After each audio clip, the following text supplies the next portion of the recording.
Picture this: Hollywood, 1940s, a time when the silver screen was the ultimate dream factory and stars were born in the glow of the marquee lights. Ingrid Bergman, a vision of Nordic beauty, radiated on screen. Her presence was magnetic, drawing audiences into her world with every glance. Her performances, full of sincerity and depth, captivated audiences. She was more than just a star. She was a beacon of authenticity in a world of make-believe. Star Casablanca, Notorious, Gaslight. Her filmography read like a list of cinematic treasures. America adored her, and she became a symbol of grace and talent. She was their golden girl, their ideal, the epitome of Hollywood glamour and sophistication. Across the Atlantic, Roberto Rossellini, a director as ruggedly handsome as his films, was making waves. His approach to filmmaking was revolutionary. His neo-realist cinema, raw and unflinching, challenged the glamour of Hollywood. He sought to depict life as it truly was, without the gloss. Rome, Open City, a masterpiece born from the ashes of war, shook the film world. It was a stark contrast to the escapist fare of Hollywood. Rossellini was not interested in escapism. He wanted to show the world the harsh realities of life, the struggles and the triumphs. His camera lens was a mirror reflecting reality, however harsh. It was a bold and unorthodox approach that resonated deeply with those who saw his films. Bergman, at the peak of her Hollywood fame, felt an unexpected pull towards Rossellini's work. She was intrigued by his vision and the raw emotion in his films. His films resonated with a depth she craved. They spoke to a part of her that Hollywood's polished productions could never reach. She saw a rawness, a truth, missing from the studio-polished world she inhabited. It was a truth she yearned to explore. So, in a bold move, she wrote him a letter that would bridge the gap between two worlds, a letter that would change everything. It was a simple note, but its implications were profound. It was a simple note expressing admiration for his work, but it was also a declaration of her desire to be part of something more meaningful. Little did she know, this letter would ignite a firestorm. It was the beginning of a journey that would take her far from the safety of Hollywood. It was the start of a passionate affair, a scandalous love story that would shatter her pristine image and challenge the very morals of a nation. The world watched in shock and fascination. Hollywood and the world were about to learn that Ingrid Bergman was not just a screen goddess. She was a woman of fierce independence, ready to risk it all for love. She was a woman of fierce independence, ready to risk it all for love.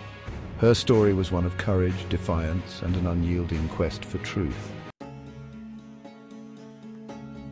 Bergman's letter, penned in somewhat hesitant English, reached Rossellini in Rome. He was captivated by the unexpected correspondence. Here was Hollywood royalty, expressing admiration for his stark neo-realist films. It was a rare and flattering acknowledgement. He'd seen her films, of course, who hadn't? Her performances were legendary, captivating audiences worldwide, but to see past the glamour, to grasp the depth he strived for in his work, it was intriguing. It was a connection he had longed for. More than intriguing, it was exciting. Their correspondence blossomed into a rich exchange of ideas and emotions. Letters full of artistic admiration soon morphed into something deeper. They found solace in each other's words. They discussed film, yes, but also life, art, and the yearning for something more than the gilded cages they inhabited. Their conversations were profound and revealing. She, the golden girl trapped by her image, sought freedom and authenticity. He, the rebel filmmaker battling societal expectations, yearned for genuine connection. Finally, the meeting. Bergman flew to Italy to discuss a film collaboration. It was a journey filled with anticipation and hope. Their first encounter was electric. He, intense and charismatic, exuded a magnetic presence. She, radiating intelligence and a quiet strength, captivated him instantly. Their connection, both intellectual and physical, was undeniable. It was as if they had known each other for years. The film they planned to make, Stromboli, would be their first collaboration and a testament to their burgeoning love. It was a project that held great promise. The volcanic island, a place of raw beauty and untamed power, became a metaphor for their own passionate affair. It was a fitting backdrop for their story, but their love story, played out against the backdrop of Italian landscapes, would soon be overshadowed by a scandal of epic proportions. The world watched with bated breath. The world they knew, the world of carefully constructed images, was about to erupt. The scandal would change everything.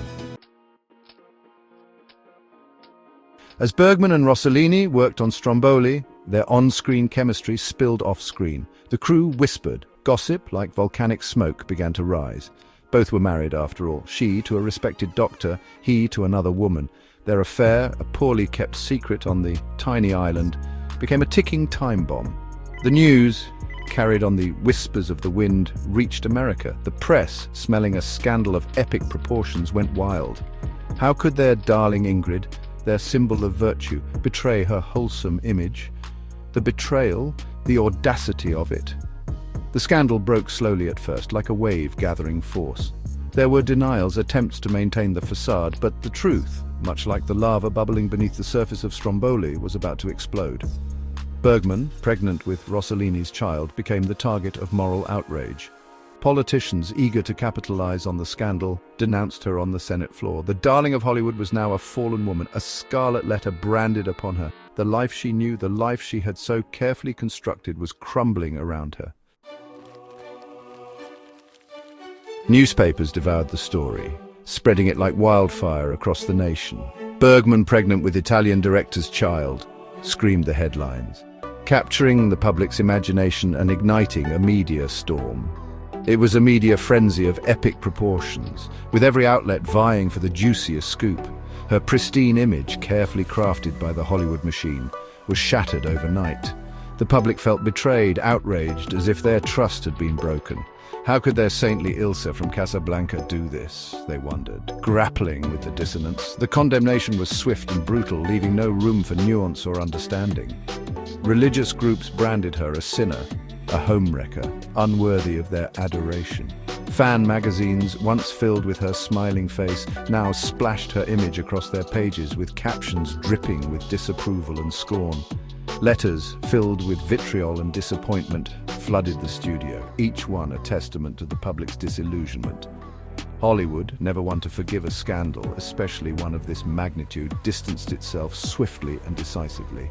Friends, fearing damage to their own careers, disappeared. Doors that were once open now slammed shut. The Golden Girl was now persona non grata. Bergman, however, remained defiant, standing tall amidst the chaos. She refused to apologize for her love, for her choices, embracing her truth with unwavering resolve. In a world obsessed with appearances, she chose authenticity, a rare and bold move. This only fueled the firestorm, making the headlines even more sensational. She left America seeking refuge in the arms of the man she loved, in a country that, while not condoning their affair, did not condemn them with the same puritanical zeal. Italy became their sanctuary. The scandal, a defining moment in Hollywood history, marked a turning point for the industry and its stars. It exposed the hypocrisy of an industry that preached morality while profiting from carefully constructed facades, revealing the double standards at play. And at the center of it all stood Bergman, no longer just an actress, but a symbol of rebellion against a society that refused to grant women the freedom to love on their own terms. Her legacy, forever intertwined with this scandal, became a testament to her strength and resilience. In the midst of their turbulent lives, love became both a sanctuary and a battlefield. They found solace in each other's arms, yet their professional ambitions often pulled them in different directions. Redemption was not just a personal journey, but a shared endeavor as they sought to mend the fractures in their relationship and their careers. The path was never straightforward, but their commitment to one another provided a guiding light. As their love story unfolded, their careers took them on separate paths. The demands of their professions created a chasm that was difficult to bridge. Despite the physical distance, they remained emotionally connected, finding ways to support each other's dreams. The balance between personal happiness and professional success became a delicate dance, one that required constant adjustment and understanding. With time, they began to reflect on the legacy they were leaving behind. Their achievements were impressive, but at what cost? The re-examination of their lives led to a deeper understanding of what truly mattered. They realized that their legacy was not just defined by their professional accolades, but by the love and compassion they shared with each other and those around them. This introspection brought about a profound change, influencing their future decisions. The journey through love and life taught them invaluable lessons. They learned that love requires patience, forgiveness, and unwavering support. Judgment, both self-imposed and from others, could be harsh, but it also provided opportunities for growth and self-improvement. In the end, their story was not just about the highs and lows, but about the resilience and wisdom gained along the way. These lessons became the foundation of their enduring bond.